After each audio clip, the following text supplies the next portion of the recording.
For more on this story, I'm now joined by Patrick Matenga, who is from the United Family and Western Cape Refugee and Migrant Forum in our Cape Town studio. Patrick, good evening. Thanks very much for your time. Just for context first, tell us who you represent.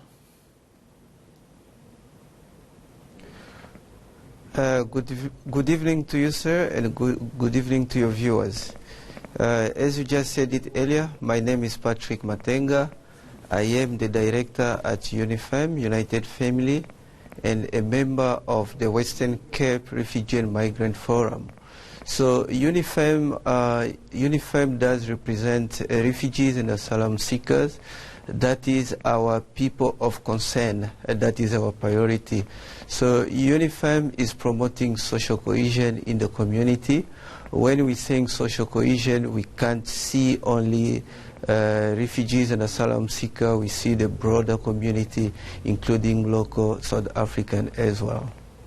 Now, were any of your members a part of what happened today?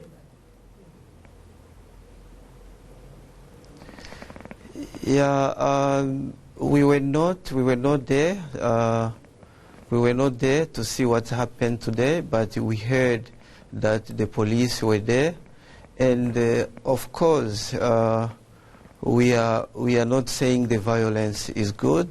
So the violence is not really good. There were a good way that was supposed to be addressed, that we've been calling every day to the protesters, leaders, to dialogue, so that we can understand the need to work together. We can work to achieve a durable solution to the people that we're representing them. So if the leaders that representing the protesters could understand to us, we could avoid all this happened today. What do you think, or from your reading of the situation, what actually happened, or where was the misunderstanding? Thank you very much. I would like to make this clear so that people can understand the truth. Misunderstanding came with refugees were called in to go to sit in protest because they told them that by going to sleep outside they are going to Canada or they are going to Australia. So according to them, it was resettlement purpose that they're going there. So while refugees were there, where you can't tell them anything, they didn't accept to hear anyone because their leaders were protecting them to not speak with anyone.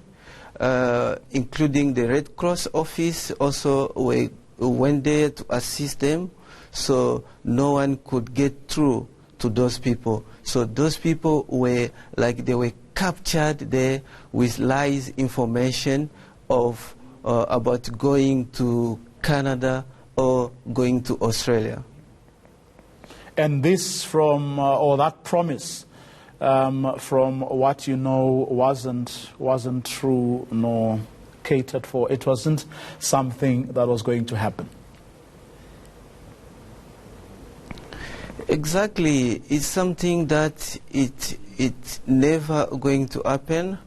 There is a process that we are working. UNHCR is working to that. So everything is going through the process. So we told them, look, what is the problem that you have? So some of them, there is the issue of home affairs. Some of them, they said the children they don't have birth certificate.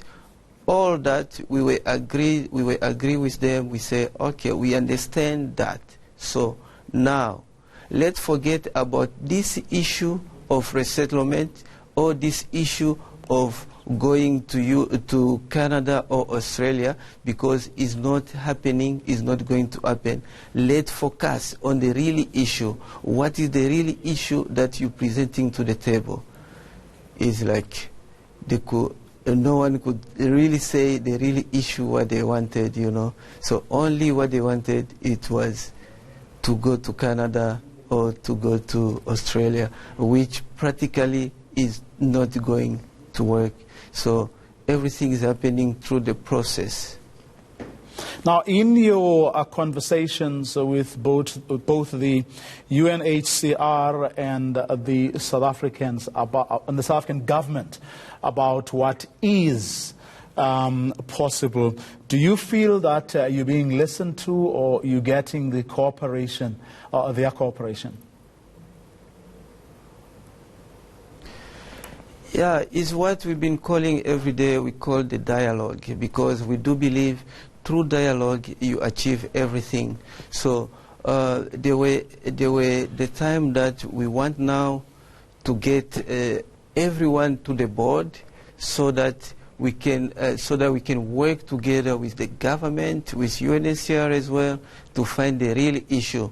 So these protesters, they could not believe, they could not understand the dialogue. So they could not wanting to understand or to talk or to engage, you know. So we were calling them to engage with them so that we can understand what is the problem, so that as representing them, we can take the problem where it's supposed to be heard, and those people, they were supposed to help them.